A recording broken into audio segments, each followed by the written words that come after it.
Вака успеа да се спасат овие двајца млади, откако нивниот автомобил заглави кај мостот во Скопски Бутел. Подвозникот беше поплавен по краткотрајниот, но интензивен дожд, што го зафати градот во средата попладне. Возила останаа заглавени и кај кружниот тек во близина на Истгејт.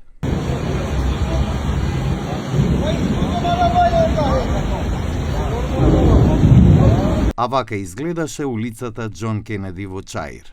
Според објавите на граѓаните на социјалните мрежи, голем број домови претрпеле штети откако водата навлегла во нивните простории. Невремето предизвика и паѓање на дрвја. Од Центарот за управување со кризи информираа дека преку единствениот број за итни случаи 112 примиле голем број пријави од граѓани за поплавени подруми, дворови, магацински простории, подвозници и кружни текови, како и за заглавени возила и други опасности предизвикани од обилните врнежи. Според досега пристигнатите пријави, најпогодени се општините Кисела Вода, Чаир, Бутел и Газибаба. За сите пријавени случаи веднаш се известени бригадата за противпожарна заштита на град Скопје и единиците на локалната самоуправа, кои постапуваат согласно своите надлежности.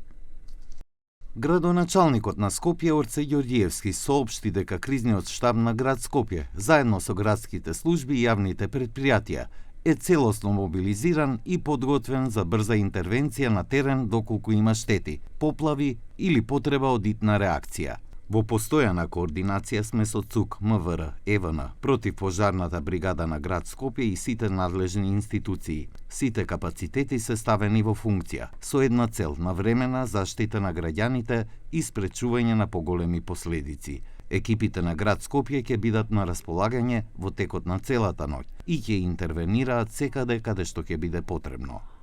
И општина Чаир соопшти дека општинските екипи, заедно со јавното предпријатие Паркови и Зеленило, кризниот штаб и другите надлежни служби, се на терен и во постојана координација со институциите, ја следат состојбата и интервенираат каде што е потребно. Од надлежните апелираат граѓаните да бидат внимателни, да избегнуваат непотребно движење во загрозените подрачја и да ги пријавуваат паднатите дрвја и други пречки на патиштата на бројот 112, за екипите да можат што побрзо да интервенираат.